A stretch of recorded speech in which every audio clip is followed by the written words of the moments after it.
Hello दोस्तों, कैसे हैं आप सब। उम्मीद करती हूँ अच्छे और मस्त होंगे। आज की कहानी है ननद और भाभी का एक कमरे का घर। भावना के पति प्रमोद का निधन हुए 3 महीने हो चुके थे। रेलवे में क्लर्क था। ड्यूटी के दौरान ही हार्ट अटैक से चल बसा। जीवन बीमा कुछ नहीं, बैंक बैलेंस नाम मात्र। पीछे छूट गई सिर्फ एक छोटी सी बस्ती में एक कमरे की झोपड़ीनुमा छत और प्रमोद की 19 साल की बहन संध्या। भावना अब अकेली नहीं थी। एक अधूरा जीवन और एक जिम्मेदारी उसके साथ थी। संध्या। संध्या चुप रहती थी, खाना खाती, कॉलेज जाती, फिर कमरे में किताबों के बीच खो जाती। भाभी से बात कम करती। शायद उसे लगता था मेरी वजह से भाभी पर बोझ पड़ा है। भावना समझती थी, मगर उसे कभी शब्दों में नहीं समझाया। वो हर दिन संध्या के जूते पॉलिश करती, कपड़े प्रेस करती, टिफिन में बेसन के पराठे और अचार रखती जैसे माँ रखती है। कमरे का एक कोना रसोई, एक कोना पढ़ाई, एक कोना सोने का गद्दा। रात को संध्या पड़ती, भावना सोने की कोशिश करती। गर्मी में पंखा था लेकिन एक ही।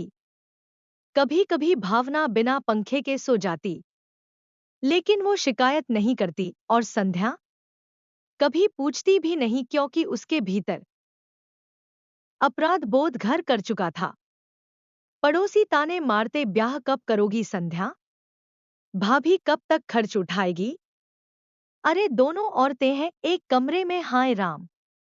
भावना मुस्कुराकर जवाब देती, रिश्तों की लाज रखने के लिए कमरे की दीवार नहीं, दिल की दीवार चाहिए। पर अंदर वो हर ताना एक कील सा चुभता।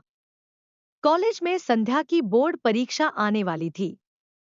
उसके पास कोचिंग का पैसा नहीं था।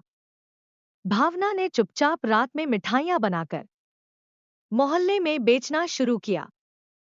सुबह संध्या को जेब में 500 रुपए मिले, एक चिट्ठी के साथ, पढ़ाई सबसे बड़ा दहेज है बेटा, बाकी सब मैं संभाल लूंगी। संध्या की आंखें भर आईं। एक दिन भावना बीमार हो गई, वायरल बुखार से कांप रही थी। संध्या कॉलेज नहीं गई।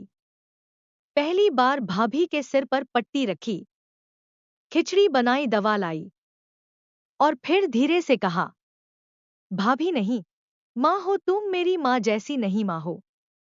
भावना रो पड़ी। संध्या ने परीक्षा में टॉप किया, स्कॉलरशिप मिली। अब उसने कहा, भाभी अब नौकरी मैं ढूंढूंगी, तुम मिठाई बंद कर दो, हम दोनों काम करेंगे, इस कमरे को घर बनाएंगे। भावना मुस्कुराई, तू उड़ने लगी है, अब मुझे भी पंख मिल गए। संध्या को एक लाइब्रेरी में पार्ट टाइम नौकरी मिल गई। भावना ने घर के एक कोने में मिठाई बनाने का छोटा सा स्टॉल शुरू किया, संध्या स्वीट्स। कमरा अब रसोई घर से दुकान भी बन गया। दोस्तों, स्टोरी को पूरा अंत तक जरूर सुने। यदि आप हमारे चैनल पर नए हैं और अभी तक आपने चैनल को सब्सक्राइब नहीं किया है, तो प्लीज वीडियो को लाइक और चैनल को सब्सक्राइब जरूर कर लें। अभी कर लें, क्योंकि बाद में आप भूल जाएंगे। अब दोनों बहनें मिलकर घर चला रही थी। एक पढ़ाई में लगी थी, दूसरी मिठाई में। एक दिन मोहल्ले की एक महिला बोली, तुम लोग कितनी जिद्दी हो, ना संध्या की शादी की चिंता, ना खुद के लिए कुछ।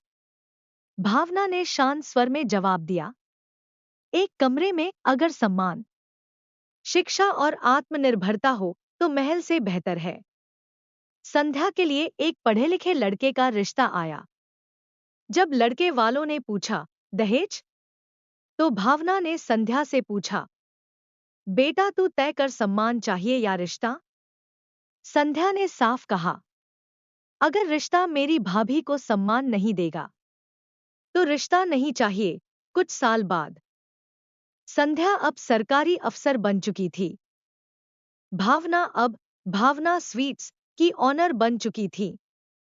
और मोहल्ले की महिलाओं को रोजगार भी देती थी। उन्होंने बगल में एक नया कमरा बनवाया, पढ़ाई और आराम के लिए। पर जब संध्या ने कहा, अब हम बड़ा घर लें, तो भावना बोली, नया घर ले सकते हैं, पर इस एक कमरे के रिश्ते और त्याग को मत छोड़ना। यही हमारी असली दौलत है। संध्या अब राज्य सरकार में अफसर बन चुकी थी। बाल कल्याण विभाग में पहला ही काम उसने किया, बस्ती की 15 बच्चियों को स्कूल भेजना। और अपने पहले भाषण में कहा, मैं आज जो भी हूं, वो मेरी भाभी नहीं, मेरी मां भावना के कारण हूं। भावना पीछे बैठी थी, उनकी आंखें भीग गईं। संध्या ने मन से उन्हें उठाकर पास बिठाया और कहा, आज मैं आपको सबके सामने मां कहती हूं, क्योंकि आपने मुझे मां से भी बढ़कर जीवन दिया। भावना ने भावना स्वीट्स को अब महिला स्वसहायता समूह का रूप दे दिया। 10 विधवा और गरीब महिलाएं अब उस छोटे स्टॉल से जुड़ चुकी थी। चॉकलेट बर्फी, बेसन लड्डू, आटे की बर्फी, हर मिठाई में स्वाद के साथ संघर्ष था। नगर निगम से भावना को बेस्ट सोशल वुमन एंटरप्रेन्योर का अवार्ड मिला। वो बोली, हमने एक कमरे से शुरुआत की थी, आज हम 100 औरतों के घर में मिठास भर रहे हैं।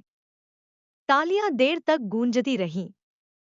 संध्या की शादी तय हुई, एक ईमानदार समाजसेवी इंजीनियर से, जिसने भावनात्मक रूप से दोनों के संघर्ष को अपनाया।